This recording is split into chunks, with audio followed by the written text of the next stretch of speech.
हम आज की क्लास में स्टार्ट हो गया है क्या? ठीक। तो गुड मॉर्निंग बच्चों। Good morning sir. तो बोलते होंगे सर आपका जोश कहाँ है? बेटा मैं ज़्यादा जोर से चिल्लाता हूँ ना तो हाँफने लग जाता हूँ, तो थोड़ा सा इसलिए मैं थोड़ा धीरे बोलता हूँ, ठीक है। देखिए,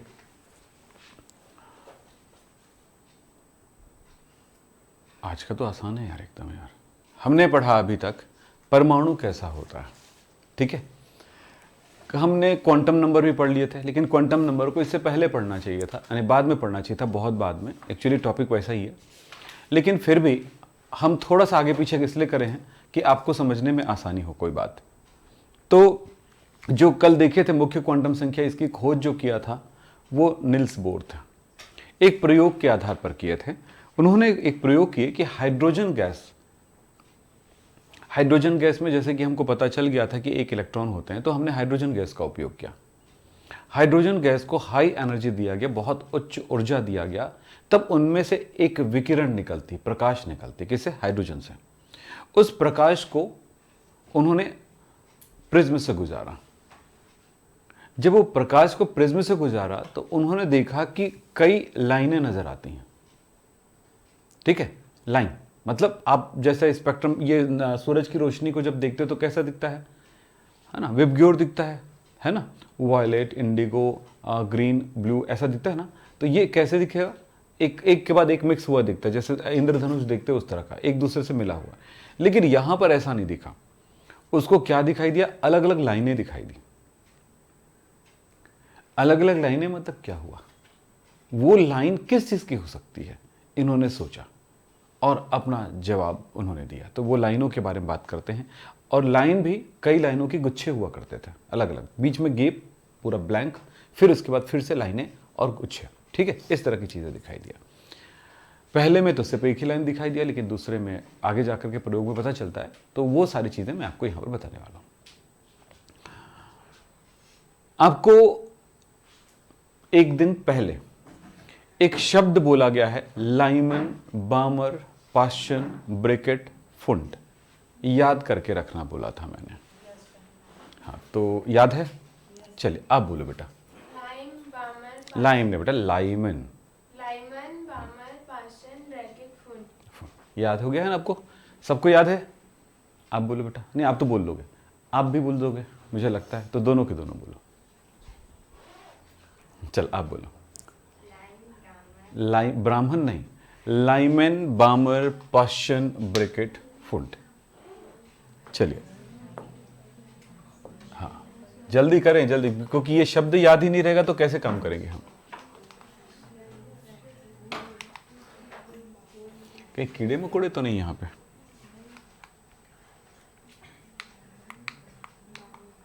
हाँ हाँ हाँ, बोलो बोलो।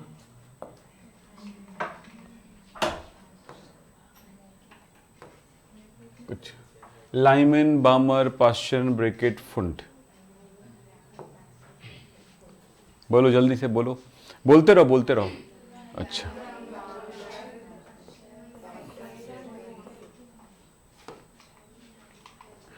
मैंने बोला आपसे लाइमन, बामर, पाश्चन, ब्रैकेट, फुंड। और फुंड नहीं, फुंड। Lyman, बामर, पाश्चन, bracket, फुंड। अब बोलो जल्दी से। बस ये नाम याद हो जाए ना तो फिर आगे कोई कठिनाई नहीं होती है। तो इन्होंने क्या किया था बताया मैंने? हाइड्रोजन, थ्योरी पढ़ लेना, लंबा चौड़ा है। मैंने जो बताया उस बात पे ध्यान देना। इसका आपसे, आपके पास पूछा जाएगा हाइड्रोजन स्पेक्ट्रम का चित्र बनाइए, ये पूछा जा सकता है, या हाइड्रोजन स्पेक्ट्रम दर्शाइए, ठीक है। तो आप करेंगे क्या ये मैं बताता हूं। तो एक आपकी कॉपी में लाइनें बनी हुई आपके पास तो है ही, तो कोई बात ही नहीं है। आप एक लाइन से एक लाइन गैप करके बनाइएगा। मैंने अपने लिए लाइन बना के रख दिया है ताकि मुझे टाइम ना लगे बताने में। यहां पर यह बताऊंगा कि इस जगह पर देखें ऊर्जा स्तर या ऊर्जा, ये बढ़ते क्रम में लिख रहा हूं। यहां ऊर्जा स्तर n इज इक्वल टू 1 को दर्शा रहा हूं, ये लाइन, ये n इज इक्वल टू 2 को दर्शा रहे हैं, n is equal to 3, n is equal to 4, मतलब समझ रहे हो ना, पहला ऊर्जा स्तर, n मतलब ऊर्जा स्तर, हाँ कक्ष, तो ये 4, 5, 6, 7 है ना, एक है ना, ठीक है ना, तो n इज इक्वल टू 8 या n इज इक्वल टू 9। चलो यहां पर ध्यान रखने वाली बात है कि इस जगह पे ये दर्शा रहा हूं कि हमने हाइड्रोजन को गर्म किया या ऊर्जा दिया, तो वो वहां से एक विकिरण निकलती है, प्रकाश निकलती है। उस प्रकाश का जब स्पेक्ट्रम देखा गया तो उनको कई तरह के क्या मिले, लाइनों के गुच्छे मिले। जैसे ये पहला ऊर्जा स्तर, तो उन्होंने क्या कहा कि जब हाइड्रोजन को गर्म किया जाता है तो ये प्रकाश कहां से प्राप्त हो, जब हाइड्रोजन को ऊर्जा दी जाती है तो वो ऊर्जा ग्रहण करके उसके इलेक्ट्रॉन उच्च ऊर्जा स्तर में चले जाते हैं। क्या कहा, हाई एनर्जी लेवल में चले जाते हैं। जब वो वापस गिरते हैं, जब वो इलेक्ट्रॉन वापस गिरते हैं तो अपनी ऊर्जा को वो दान करेंगे। सिंपल बात है, ऊर्जा ग्रहण करेगा तो वो, हमने बताया था एक दिन पत्थर को बांध दे रबर से, तो जितनी ज्यादा उस पत्थर के पास ऊर्जा रहेगी वो उतना ही हमारे इस हाथ से दूर रहेगा। यानी आपने समझा कि पहला नजदीक वाला ऊर्जा स्तर की तुलना में अधिक वाले ऊर्जा स्तर पर जो इलेक्ट्रॉन रहेगा उसकी ऊर्जा ज्यादा रहेगी। हमने ये पढ़ा है, हमने बात किया है। तो जब उनको ऊर्जा दी जाती है तो अधिक ऊर्जा स्तर में चले जाता है ऊर्जा को ग्रहण करके, चाहे वो गर्मी के रूप में दें, चाहे विद्युत के रूप में दें, या किसी भी रूप में दें, उसने ऊर्जा को ग्रहण कर लिया और हायर एनर्जी लेवल में चला गया। लेकिन जब वो वापस अपनी ही जगह पे आएगा तो क्या होगा, अब ये हो सकता है कि वो दूसरे ऊर्जा स्तर में चला गया हो, या तीसरे में चला गया हो, चौथे में चला गया हो, 8वें में चला गया हो, किसी में जा सकता है।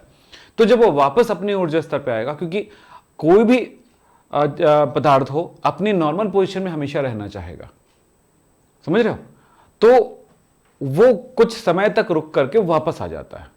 और वो टाइमिंग बताता हूं, कहीं पर भी हायर एनर्जी लेवल में इलेक्ट्रॉन गया हो तो वहां पर रुक सकता है 10⁻⁻8 सेकंड से ज्यादा टाइम तक नहीं रुक सकता है। तो वो उतने टाइम रुकने के बाद वापस आ जाती है, यानी कि मैं टाइम को छोड़ दीजिए, वहां जाने के बाद वापस आ जाती है। जब वापस आती है तो एक प्रकार की अपनी ऊर्जा को हाई एनर्जी से अब लो एनर्जी में जाएगा, तो उसके पास जो एनर्जी थी उसे वो दान कर देगा। तो दान करेगा तो क्या निकलेगा, विकिरण निकलेगी। इसी विकिरण, ये विकिरण जो है हमें प्राप्त होती है एक लाइट के रूप में। तो ये दर्शाता है कि इसमें पहला ऊर्जा स्तर है या दूसरा ऊर्जा स्तर है। तो कहां पर गिरता है इस पर डिपेंड करता है। जैसे देखिए यहां पे मान लेते हैं इलेक्ट्रॉन कहां गिर रहा है, पहला ऊर्जा स्तर में गिर रहा है। उल्टा भी लिख सकते थे ना आप, ऐसा भी लिख सकते थे, पहले ऐसे भी लिख सकते थे आप लोग, इससे फर्क नहीं पड़ता है। इससे फर्क नहीं पड़ता है कि आपने ऐसे लिखा, ऐसे लिखा, इससे फर्क नहीं पड़ता, ठीक है। तो दूसरे ऊर्जा स्तर में जाने के बाद नीचे आया, तीसरे से नीचे आया या चौथे से नीचे आया, ऐसा बताना बस तो यह है कि कहां से आया है। ऐसा भी लिख सकते हो, या जैसे मैं पहले चित्र बना रहा था ना ऐसे, इससे कोई फर्क नहीं पड़ेगा कि आपके टीचर नंबर काट देंगे। तो ये हो सकता है 8वें ऊर्जा स्तर से नीचे गिरा, ओ सॉरी बहुत नीचे चला गया, 8वें से पहले में आया, या 7वें से पहले में आया, या 6वें से पहले में आया, या चौथा, तीसरा या दूसरा। तो एक प्रकार से ये इस जगह पर एक विकिरण कई तरह से मिलेंगी, लेकिन एक विकिरण का प्रकार मिलता है वो यहां से, तो वो होगा इसमें से निकलने वाले प्रकाश के अलग अलग। अब यहां पर एक शब्द बोला गया, लाइमन सीरीज।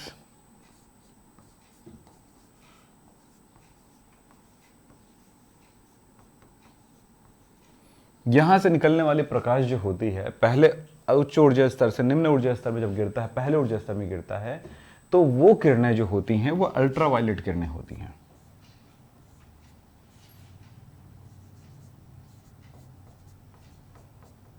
और अल्ट्रावायलेट किरणें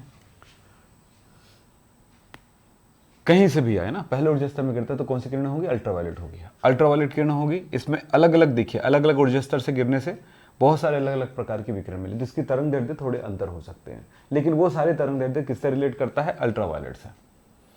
अब इसके इस तरह के बहुत सारे जो किरण के प्राप्त होने के चांसेस हैं, इनको हमने कहा लाइमन सीरीज।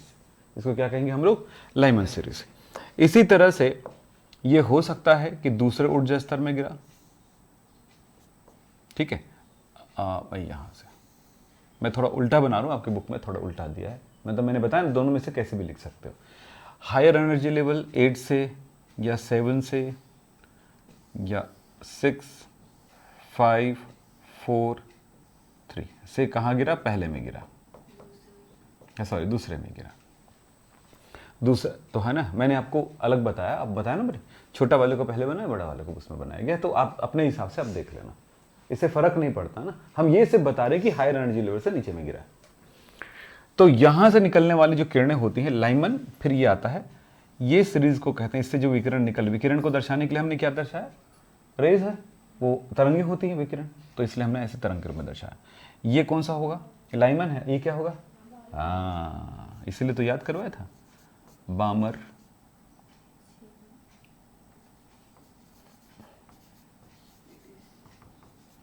ये जो प्रकाश आता है वो दृश्य प्रकाश है।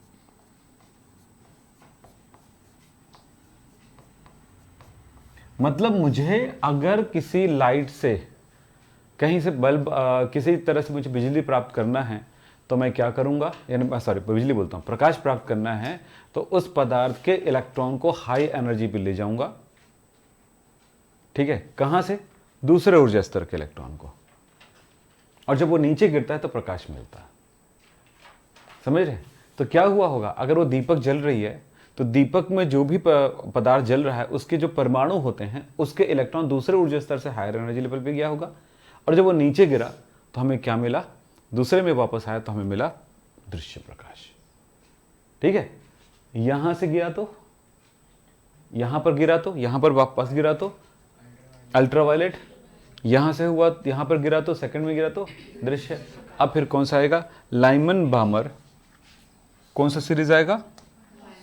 पाश्चन।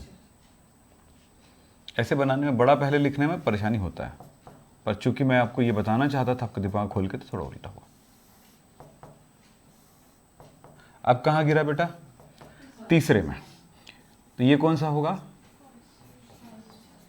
पाश्चन सीरीज। ये पाश्चन सीरीज। ये किरणें जो होती है ना, इंफ्रारेड होता है, IR होता है। क्या बोलते हैं इसको? IR किरणें, इंफ्रारेड किरणें। क्लियर? तो जो रिमोट कंट्रोल में जो होता है ना कि प्रकाश कहाँ कौन सा आता है, IR आता है, तो उस जगह पे क्या होता होगा कि लाइट जो है, मतलब कि इलेक्ट्रॉन जो है, तीसरे ऊर्जा स्तर का इलेक्ट्रॉन जो है वो हायर एनर्जी में जाता है। हम इतनी एनर्जी देते हैं कि वो हायर एनर्जी अब जाता है, लेकिन वो गिरता कहाँ पे? तीसरे पर ही गिरता है, ठीक। साइंस देखो किस लेवल का जा रहा है। फिर अब चलेंगे कौन सा?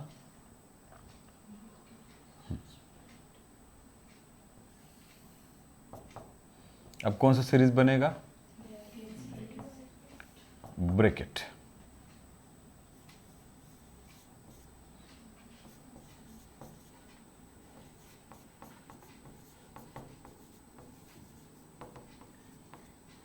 इसको नियर इंफ्रारेड कहते हैं, इसको मध्य इंफ्रारेड कहते हैं। अब अगर आपको याद ना रहे तो मैं लिख ही देता हूँ, इंफ्रारेड किरणें। ये भी इंफ्रारेड ही है, लेकिन कौन सा इंफ्रारेड है? मध्य इंफ्रारेड। ये कौन सा है? Near, near, near, middle and higher. Higher को हम कहते हैं फार, फार यानी दूर, सुदूर इंफ्रारेड, ऐसे बोला जाता है। अगला कौन सा होगा? चलो, ऐसे बनाने में थोड़ा जल्दी बनता है, ठीक है।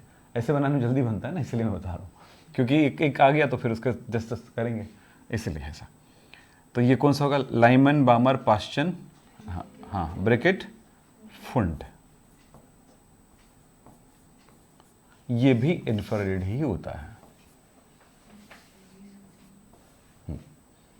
हाँ, सीरीज होता है ना, क्यों नहीं? फुंड सीरीज, ठीक है, सीरीज ही लिख देते हैं, नहीं लिखे तो चलिए लिख देते हैं, फुंड सीरीज। ठीक है, ये भी इंफ्रारेड के टाइप में आते हैं, जिसको फार इंफ्रारेड या सुदूर इंफ्रारेड कहते हैं। फिलहाल हाँ, चाहे तो आप सिंपल आप लिख सकते हैं, इंफ्रारेड इंफ्रारेड लिख सकते हैं, तीनों इंफ्रारेड होते हैं। आपको मैंने याद कराया था, आपको याद होगा, दृश्य प्रकाश है ना, उसमें कौन कौन से किरणें आती हैं बताइए। दृश्य प्रकाश के बाद इंफ्रारेड के बाद कौन सा आता है? दृश्य के बाद इंफ्रारेड, कल याद कराया था, बोलो। इंफ्रारेड के बाद माइक्रोवेव आया था ना, अब माइक्रोवेव के बाद रेडियो।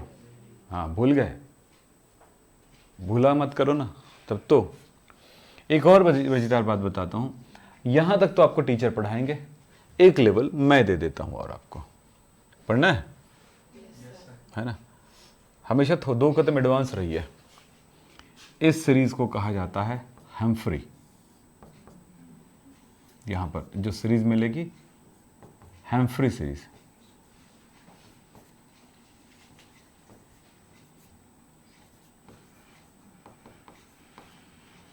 हम्फ्री, ये शायद माइक्रोवेव में आएगा इसका, ठीक है। तो ये कितना हो गया, ये तो ये ग्राफ आप बना लोगे बिना देखे भी।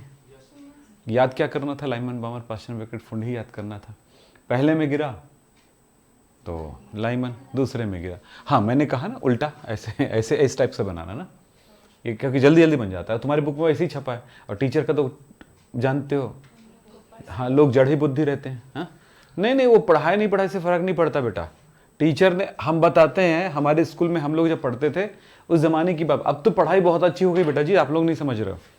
स्कूलों में पढ़ाई अच्छी हो गई, कम से कम टीचर क्लास के अंदर तो आते हैं, आपका शकल तो पहचानते हैं। हमारे ज़माने में ना टीचर आपके शकल पहचानते हैं, ना बच्चे अपने टीचर को ठीक से पहचान पाता। एक दिन पता चला कि साइंस वाला टीचर ये आया, दूसरे दिन पता चला साइंस वाला टीचर ये आया, तीसरे दिन पता चलता साइंस वाला टीचर ये आया। फिर बाद में पता चलता एग्जाम दिलाने के बाद ये साइंस वाला टीचर नहीं था, ये हिंदी वाला था, और ये इंग्लिश वाला था, और ये वाला साइंस वाला था। वैसे ही हमारी यहाँ तक हालत खराब है ना। घर आए, पूछे किसी ने कौन पढ़ाता है ये सब्जेक्ट, मान लो हमारे फूफा मामा आगे तो महान रहते हैं, मामा तो थोड़ा सा कम महान होता है, लेकिन फूफा बहुत महान होता है ना। वो हमेशा टोचा ही मारेगा जब देखे तो, है ना। ऐसे को सकते हैं, क्यों, क्या कर रहे हो? अच्छा, पास हो जाओगे, ले, अब मैं पास हूं या फेल हूं उसको क्या लेना देना, बस एक लाइन बोल, पास हो जाओगे, बोले। अब मैं भी फूफा बन गया हूँ आजकल, तो मैं भी खतरनाक बन गया हूँ जानबूझ के। क्या पढ़ाई वढ़ाई नहीं करता ऐसा, तो वो भी बोलता होगा साले फूफा से मिलना ही नहीं है मेरे को, ठीक है। क्यों होता ही है ये, मतलब एक नेचर बन जाता है उसके लिए, ठीक है, क्योंकि वो ससुराल पे अधिकार जमाने की कोशिश करता है, ठीक है ना। आते ही अपने आप को थोड़ा सा 30 माह खान बनने की कोशिश करते हैं, है ना। हम ही हैं, मतलब हम ही हैं, और हमारी सेवा जतन करो रहता है, क्या बोलते हैं तो वो नहीं करे तो ऐसे मुंह फूले रहते हैं, बैठे ऐसे, क्या हो गया, नहीं मैं मोबाइल में देख रहा था, क्या बनाना, जब बनाना बना देना, चलो कहीं घूमने चलते हैं, मेरे को नहीं जाना, ऐसा ऐसा। मैं नहीं ऐसा करता, चलो आगे चलें, हो गया। तो ये लाइमन बामर पास्चन बेकेट फुंड। बेटा इसके लिए एक फॉर्मूला आता है, रीडबर्ग फॉर्मूला।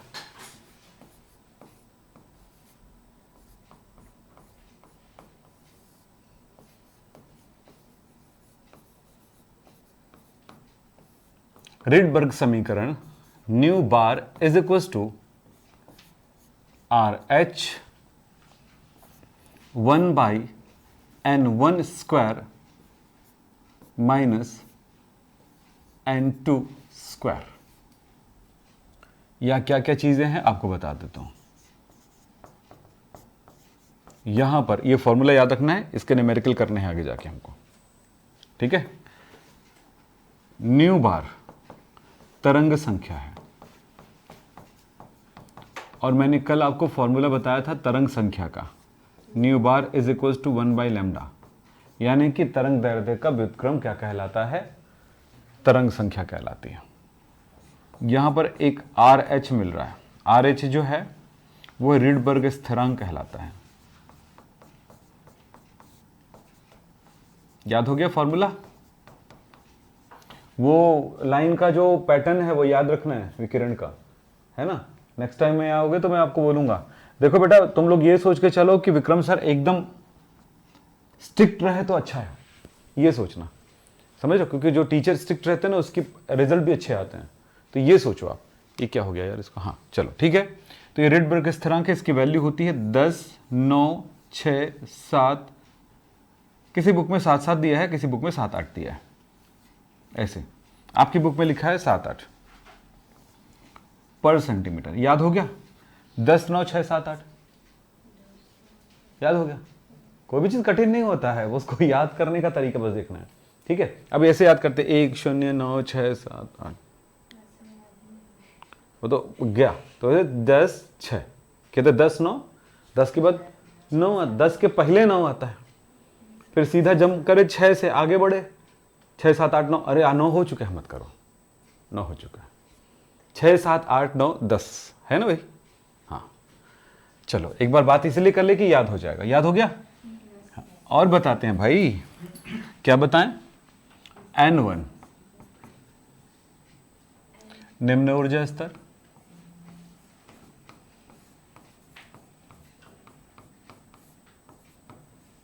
इसका न्यूमेरिकल करेंगे आगे जाके, है ना, आज नहीं करेंगे। उच्च ऊर्जा स्तर,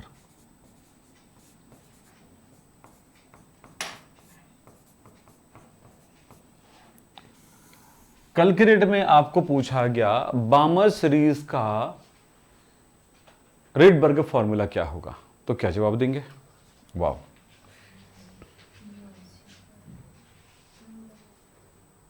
इतने दिन बचा है, लेकिन देखिए कैसे ये लोग चालाकी करते हैं। 513 दिन बचा है रिन्यूअल करने के लिए, लेकिन अभी बेवकूफ़ बनाएगा, देखना। अपग्रेड कीजिए मतलब पैसा दीजिए। दिखा देता हूं तुमको, देखो याद, देखो कहीं पे लिखा याद, देखो है ना, बोल दिया नहीं। मतलब इतनी चालाकी करते हैं लोग। चलो मैं अगर कहता हूं बामर सीरीज का क्या होगा,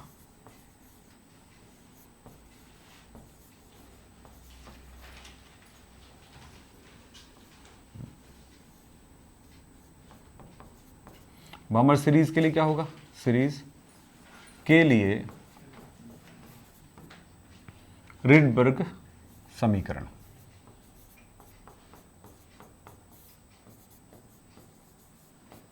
क्या होगा? पहली बात समझना है, बामर कहां पे है? बामर कौन सा है, पहला है कि दूसरा है? दूसरा है, यानी कि N1 is equal to 2, N1 is equal to 2, और N2 क्या होगा? कहां से गिरता है इलेक्ट्रॉन इसमें?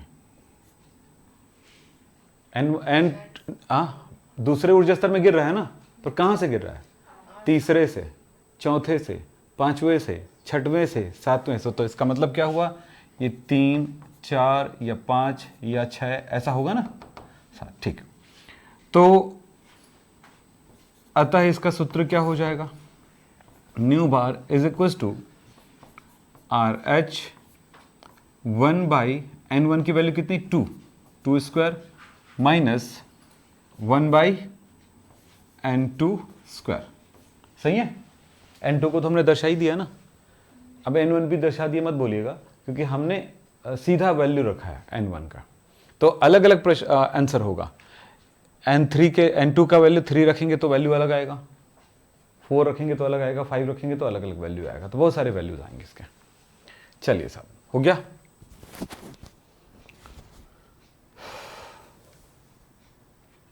चलिए, बहुत सारे काम बचे हुए हैं आज का, चलें आगे। तो लाइमन सीरीज का बोले, अब लाइमन सीरीज का पूछे तो भी ऐसे करना है। बामर हो गया, पाश्चन का भी कर सकते हो, जिसका भी करना है। तो क्या वैल्यू चेंज होगा? N1। चलिए साहब, बोर का परमाणु मॉडल, ये बहुत इंपॉर्टेंट है आपके लिए। अभी तक आपने परमाणु मॉडल जो पढ़ा था वो था रदरफोर्ड का परमाणु मॉडल पढ़ा था। रदरफोर्ड के परमाणु मॉडल के बाद बहुत सारी बातें आई हमारी इसमें, तो वो चीज़ सब मिला करके हम नील्स बोर ने ही ऊर्जा स्तर का खोज किया था, याद रखना। खोज कहाँ तक हो गई थी? नाभिक और चारों ओर इलेक्ट्रॉन घूम रहे हैं। प्रॉब्लम ये था कि इलेक्ट्रॉन जो घूम रहे हैं ऐसे घूम ही नहीं सकते भाई साहब, वो नीचे गिर जाएंगे, क्योंकि जब कोई घूम रही है कोई वस्तु तो उसकी ऊर्जा धीरे धीरे कम तो होती जाएगी, इसलिए वो गिर सकती है। दूसरा, वो आवेशित भी है, तो आवेश युक्त तो कोई भी कण अगर घूमे इस तरह से तो फिर वो ऊर्जा निकालती है। सिंपल सा एग्जांपल बताता हूं। ये जो वायर देख रहे हो आप, इस वायर में सेल जोड़ दो दो जगह से, मतलब बिजली प्रवाहित करो, इलेक्ट्रिसिटी प्रवाहित करो। जैसे इलेक्ट्रिसिटी प्रवाहित करोगे ना तो क्या बहेगा, इसमें से इलेक्ट्रॉन बहेगा।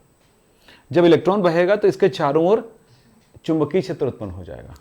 अगर आपने चुंबक रखा हो कहीं पर और इसमें विद्युत धारा प्रवाहित किए तो या तो चुंबक की तरफ आकर्षित हो जाएगा या चुंबक से दूर चला जाएगा।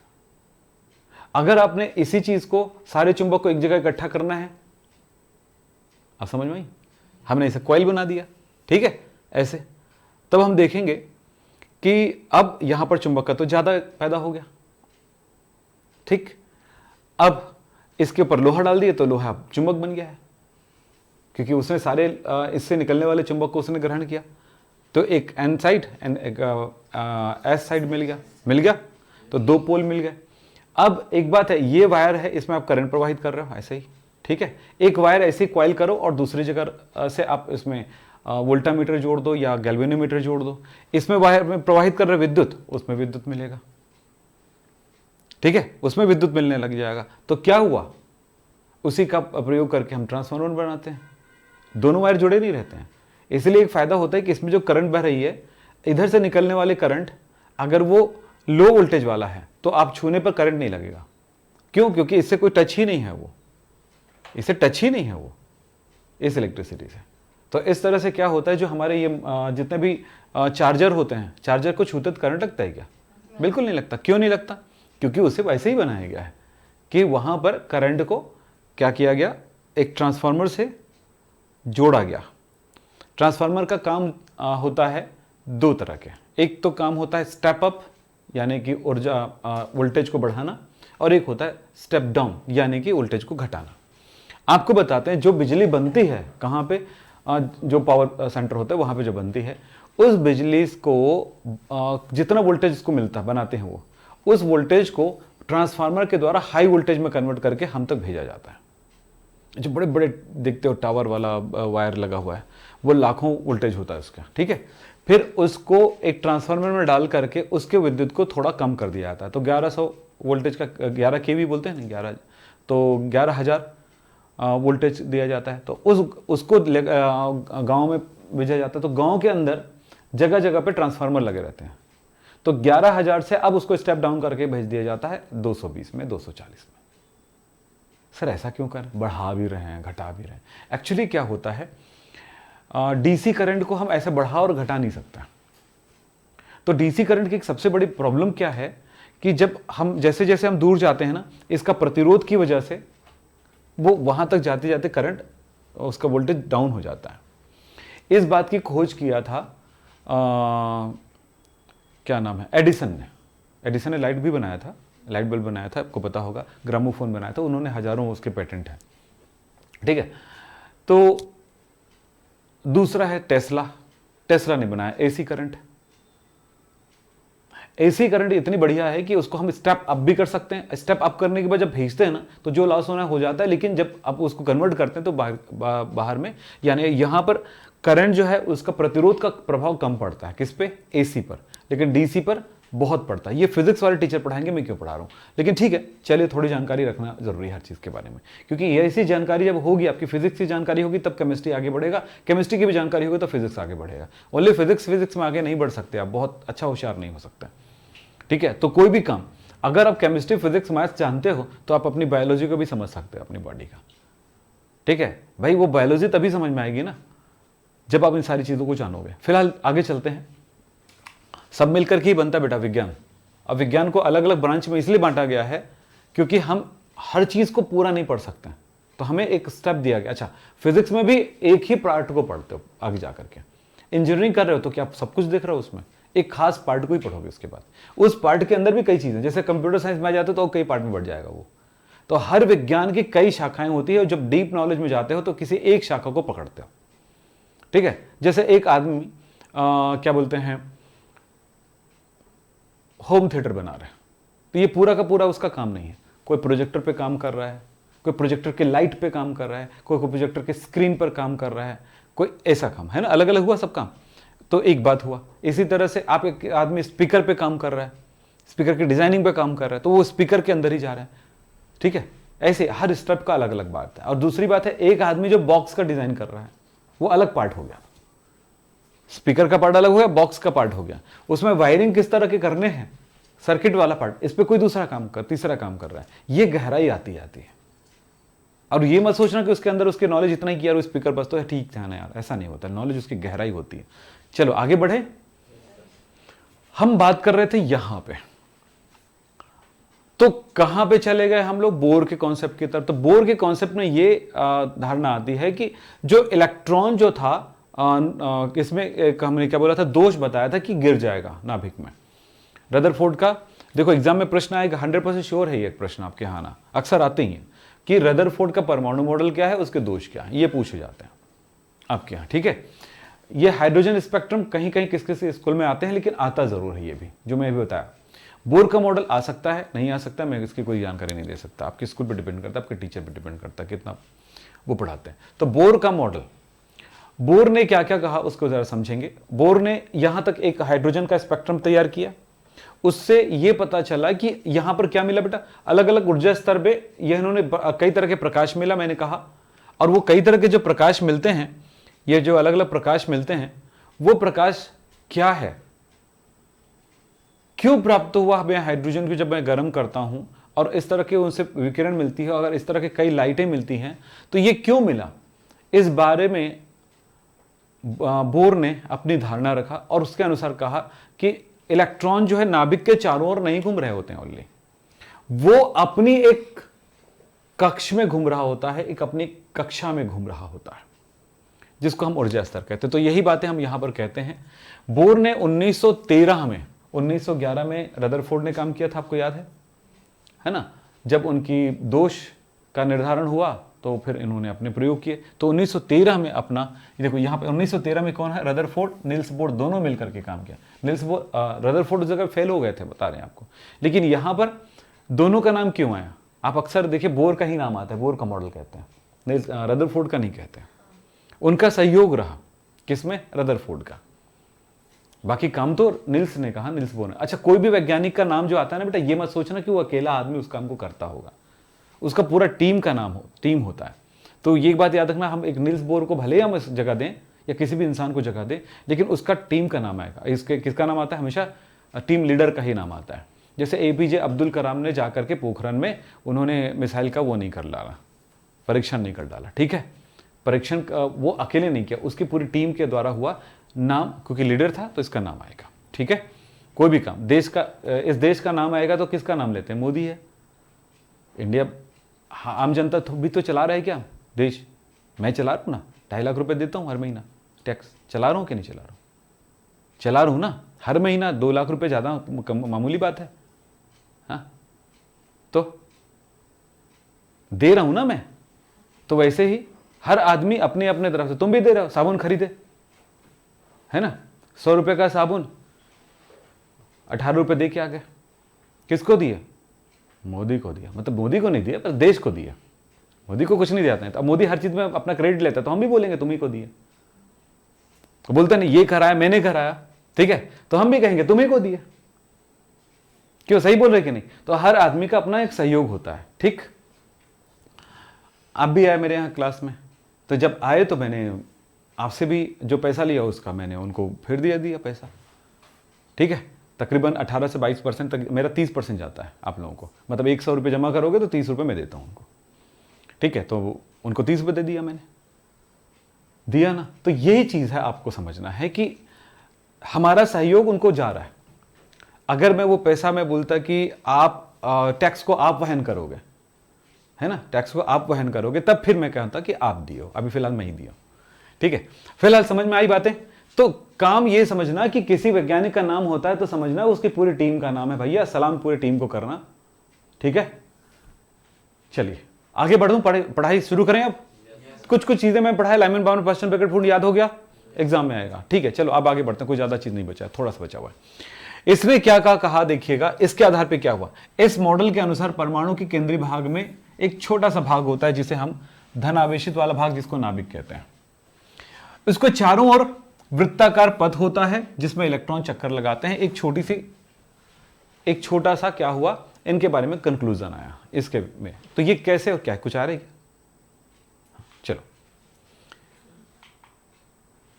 हाँ, परमाणु के लिए बोर का मॉडल, यानी बोर का परमाणु मॉडल कहते हैं ना, ध्यान रखना।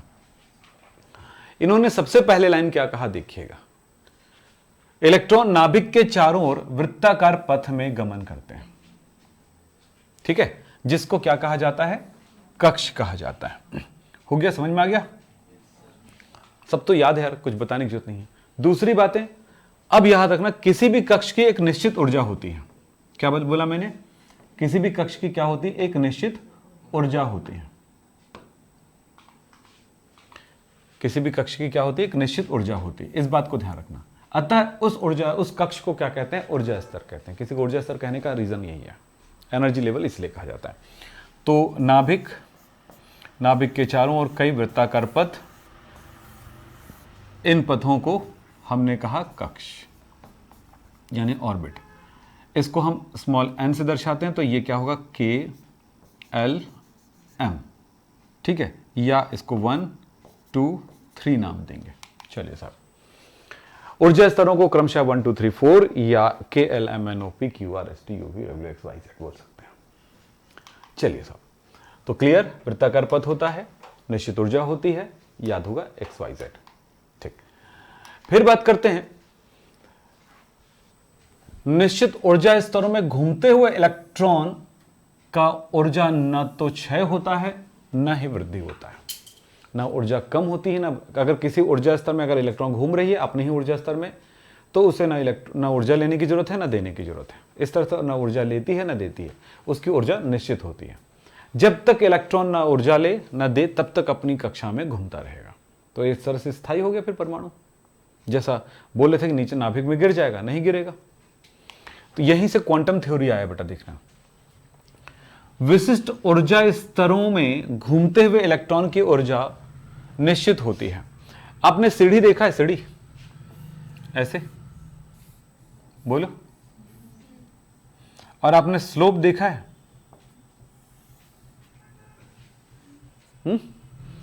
स्लोप में मैं यहां पर किसी इंसान को खड़ा करा दूं, ठीक है, तो उसको हमेशा एहसास होगा कि वो नीचे गिर रहा है। मैं कोई वस्तु रख दूं तो वो स्लोप में नीचे की तरफ डूल सकता है। स्लोप पर डिपेंड करेगा कि फास्ट वो नीचे गिर रहा है कि स्लो कर रहा है, ठीक है। वो हर स्टेप में नीचे डाउन होते होते उसकी ऊर्जा धीरे धीरे धीरे धीरे कम होती जा रही है। यस, तो इस तरह से क्या हुआ, वो अपनी ऊर्जा रिलीज करते हुए नीचे गिर जाएगा। लेकिन मतलब ये है कि स्थायी नहीं रहेगा।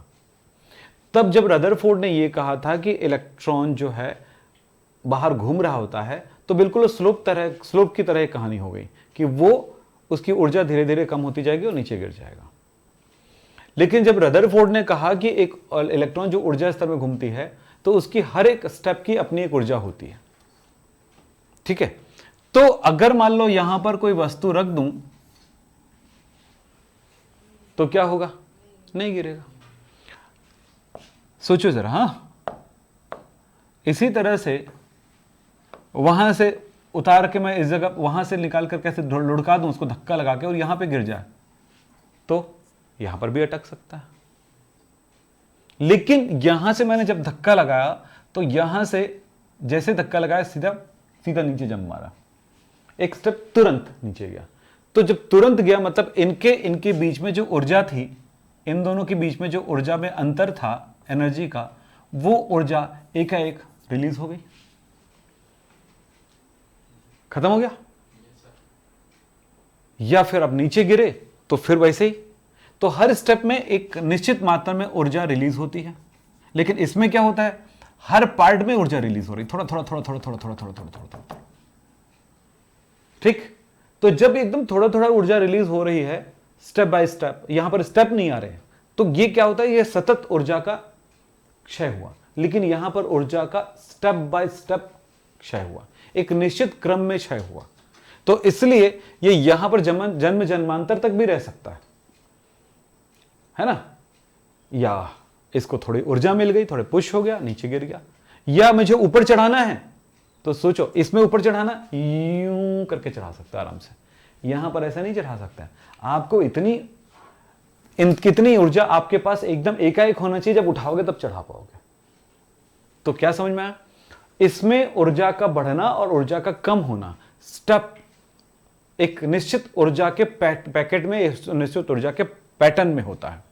जबकि यहां पर ऊर्जा, हल्का सा भी ऊर्जा मेरे पास थोड़ा है ना, तो थोड़ा सा ऊपर खिसका सकता हूं इसको, ठीक है। वैसे थोड़ा थोड़ा करके मैं ऊपर चढ़ा सकता हूं। तो या उतारना हो तो भी ऐसे ही। यस, तो क्या समझ में आया बेटा?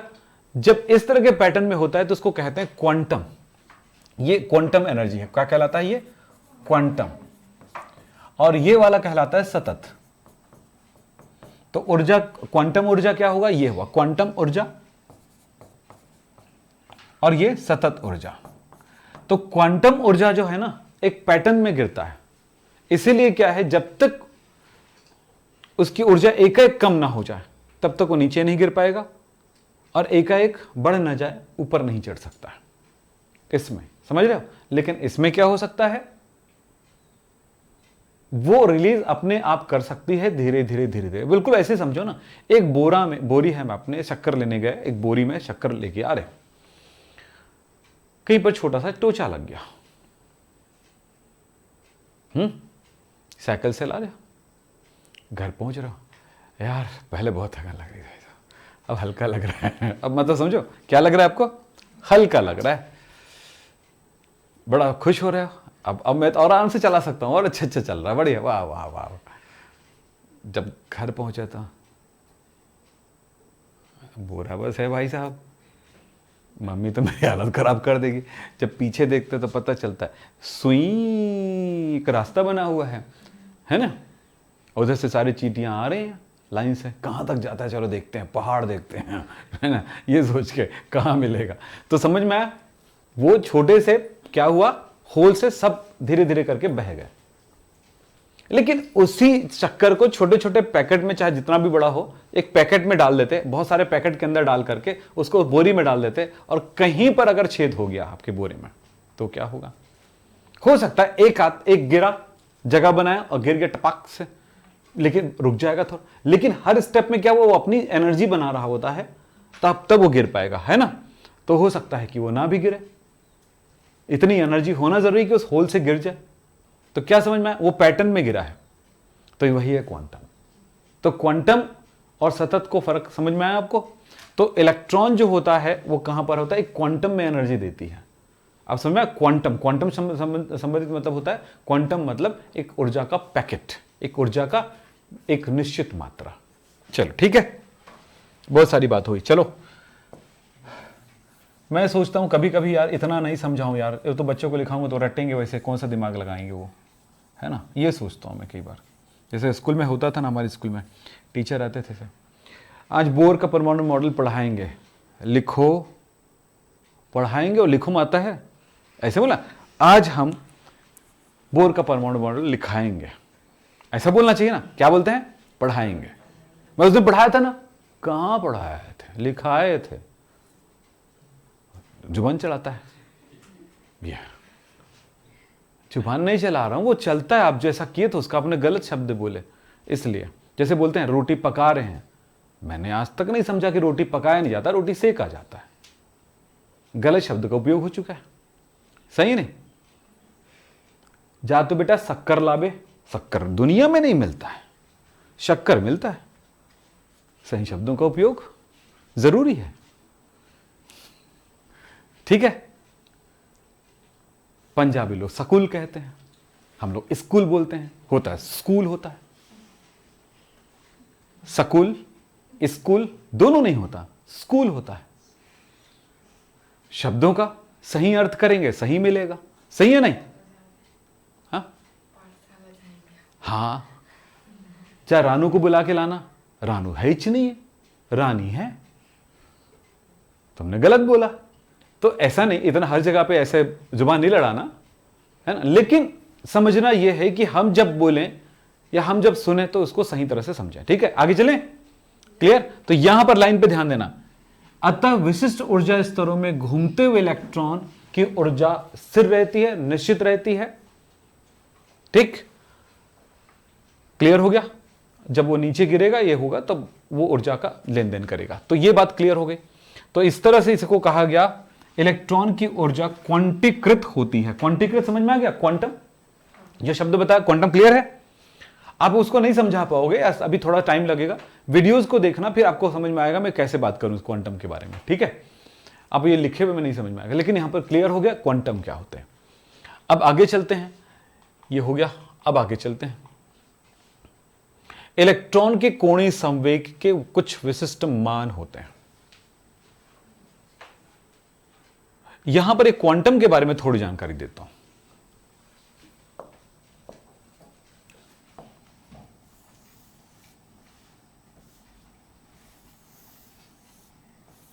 ये कई ऊर्जा स्तर है बेटा।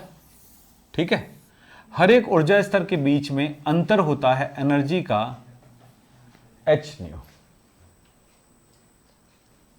ऊर्जा, विकिरण की ऊर्जा या किसी इलेक्ट्रॉन की ऊर्जा एच न्यू होती है।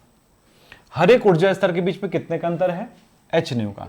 तो किसी भी ऊर्जा स्तर में, किसी ऊर्जा स्तर में ऊर्जा की वैल्यू कितनी होगी?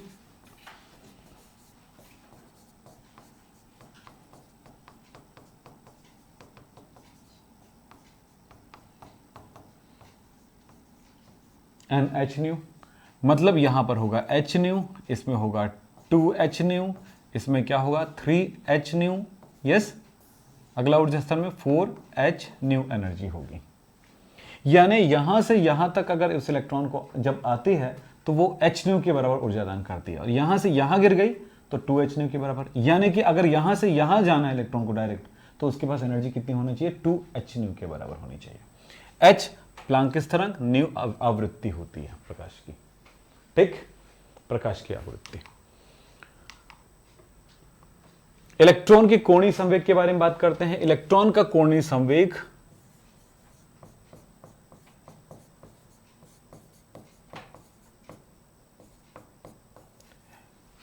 mvr, ये होगा h nh बाई 2 पाई के बराबर। n ऊर्जा स्तर है तो क्या हो जाएगा? पहले ऊर्जा स्तर के लिए n = 1 के लिए कितना हो जाएगा? बोलो, h बाई पाई। n = 2 के लिए क्या हो जाएगा? कोणीय संवेग का मान ऐसे नहीं लिखूंगा मैं, ऐसे लिख देता हूं, चित्र के द्वारा बता देता हूं आपको।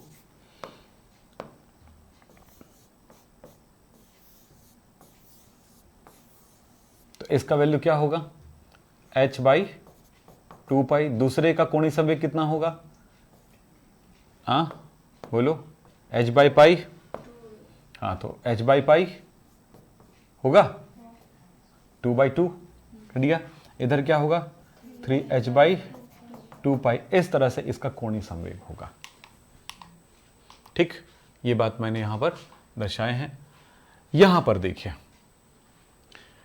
एक इलेक्ट्रॉन जो हायर एनर्जी लेवल से कौन सा फर्स्ट एनर्जी लेवल में गिरा, ये तो नाभिक है ना, ये तो नाभिक है, तो फर्स्ट एनर्जी लेवल में गिर रहा है। आपको पता है जब हायर एनर्जी लेवल से गिरता है तो वो लाइमन सीरीज बनाता है, लाइमन बावर पार्शियल ब्रैकेट फूंड। यस, तो ये जो प्रकाश निकल रही है, दूसरे में गिरता है तो जो प्रकाश आता है। ठीक, यहां पर जो दिखा रहे कलर दिखाई दे रहा है, तो हम ये मान के चलेंगे भाई ये दूसरे ऊर्जा स्तर में गिरते हुए दिखा रहा है, तो इसके नाभिक ये है। चलिए, ये पहला ऊर्जा स्तर, दूसरा, तीसरा, चौथा, जैसे दिखा रहा है। तो इनका कहना है कि हम यहां पर बात करें ये, जब इलेक्ट्रॉन को ऊर्जा दी जाती है तो वो ऊर्जा ग्रहण कर उच्च ऊर्जा स्तर में चला जाता है। अगर मैं इसको इलेक्ट्रॉन को ऊर्जा दे रहा हूं, कोई इलेक्ट्रॉन है, ये इलेक्ट्रॉन है, इसको मैं ऊर्जा दे रहा हूं, एनर्जी दे रहा हूं, तो ये उच्च ऊर्जा स्तर में कहीं पर भी जा सकता है, सेकंड में, थर्ड में, फोर्थ में जा सकता है। लेकिन जब वो इलेक्ट्रॉन ऊपर आ चुका है मान लेते हैं, तो जब ये इलेक्ट्रॉन निचले ऊर्जा स्तर में जाता है तो क्या करेगा? वो ऊर्जा विकिरण के रूप में दान करेगा। दोनों बातें क्लियर है। तो यही बात यहां पर लिखा गया है, दोनों चीजें। चूंकि अगर इलेक्ट्रॉन को ऊर्जा दी गई, उच्च ऊर्जा स्तर में चला गया, तो वो चूंकि वहां पर स्थायी नहीं है, इसलिए वो नीचे गिरेगा, ऊर्जा दान करके। ये लिखा हुआ है, आप पढ़ लीजिएगा। ठीक। परमाणु मॉडल का, इस परमाणु मॉडल की सफलता क्या है, कारण क्या है, इस आधार पर हम परमाणु स्थायी है ये हम बता सकते हैं। ठीक है, मतलब मेरे घर में स्लोप लगा हुआ है और मैं कहता हूं एक बच्चा जो है उस सीढ़ी में स्लोप में बैठा हुआ है।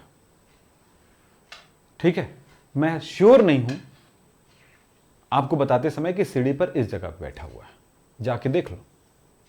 लेकिन मैं अगर ये कहता हूं मेरे घर में सीढ़ी लगी हुई है और बच्चा सीढ़ी नंबर 3 में बैठा हुआ है, ठीक है, तो मैं श्योर हूं, आप भी श्योर हो सकते हैं कि उस जगह पे जाकर बैठा है। यहां तक कि वो बच्चा बहुत समझदार है और बहुत अच्छा हस्तपुट है, पुष्ट है, बैठ सकता है, तब की बात बता रहा हूं। उस स्लोप में भी वही बात बोल रहा हूं। ठीक है ना, वो गिरने वाला बच्चा होगा तो सीढ़ी में क्या मकान में बिठा दो तो गिर जाएगा, अलग बात है। ठीक है, तो समझ में आई बातें। तो कहां पे मैं श्योर हूं, जहां पे स्टेप बाय स्टेप एनर्जी, तो ये परमाणु में इलेक्ट्रॉन एक जगह पे स्थिर है, ये वो श्योर हो चुका है। तो ये बात बताती है कि परमाणु के स्थायित्व को स्पष्ट करता है। दूसरी बात है, बोर सिद्धांत से हम हाइड्रोजन स्पेक्ट्रम को समझा सकते हैं। हाइड्रोजन स्पेक्ट्रम समझ में आया ना आपको, कहां से इलेक्ट्रॉन जंप कर रहे हैं, कहां से ग्रहण कर रहे हैं, इसको समझा सकते हैं।